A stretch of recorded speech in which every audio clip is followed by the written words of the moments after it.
Paulo aqui, advogado tributarista, e o tema do vídeo de hoje é: qual é a diferença entre dívida ativa e débito tributário?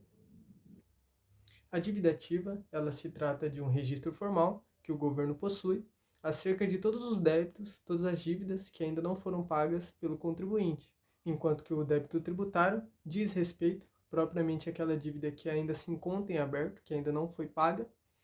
que esteja ou não sob o feito de uma execução fiscal, né, tendo essa dívida sendo ajuizada como uma cobrança fiscal ou ainda não. A diferença principal é que a dívida ativa se trata de uma inscrição formal que permite ao fisco realizar a cobrança judicial desta dívida que se encontra em aberto, que ainda não foi paga, que se encontra em atraso. Enquanto que o débito tributário ainda está no âmbito da Receita Federal e pode ainda não ter sido alvo de uma execução fiscal, pode ainda estar dentro da fase de cobrança, ali com as notificações do fisco ali para o contribuinte. Então, quando um débito tributário ele não é pago no prazo previsto e tendo sido esgotadas as opções de encontrar, né, de realizar esse pagamento, de o fisco reaver esse valor, é iniciado então esse processo de execução, onde o fisco inscreve o nome do contribuinte em dívida ativa e se inicia ali esse processo judicial de cobrança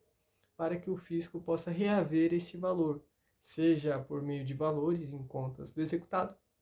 ou através de bens que ele possua em seu nome, registrados em seu nome. Isso significa que essa pendência fiscal ela é formalizada para a cobrança judicial, sendo registrada no cadastro oficial da União, do Estado ou do município ao qual aquele tributo seja devido. Então, se está sendo cobrado uma dívida de IPTU, por exemplo, uma dívida municipal, irá ser averbado no cadastro daquele município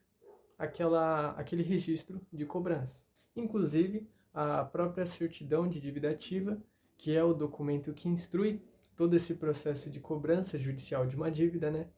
Que é o documento ali que o fisco municipal, estadual ou federal, ele anexa ali inicialmente para realizar esse processo de cobrança.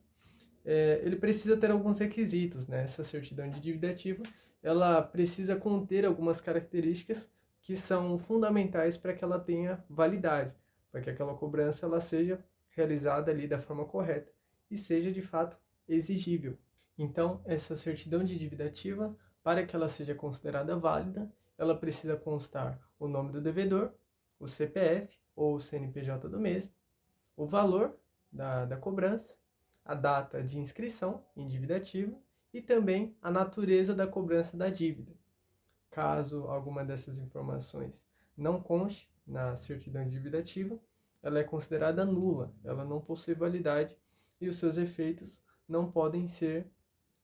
tornados notórios, não podem ser considerados para a cobrança do contribuinte. E quem traz esses requisitos, essas características que a certidão de dívida ativa ou o CDA precisa ter para que os seus efeitos sejam de fato levados em consideração, é o próprio Código Tributário Nacional, no seu artigo de número 202. Portanto, se esse assunto foi útil para você, compartilhe com alguém que precisa conhecer essa dica também e saber mais sobre esse assunto. Caso você queira estar por dentro das principais atualizações sobre o direito tributário que estão ocorrendo em âmbito nacional, você pode estar me seguindo no Instagram, porque lá nos stories eu posto qualquer tipo de atualização do universo tributário,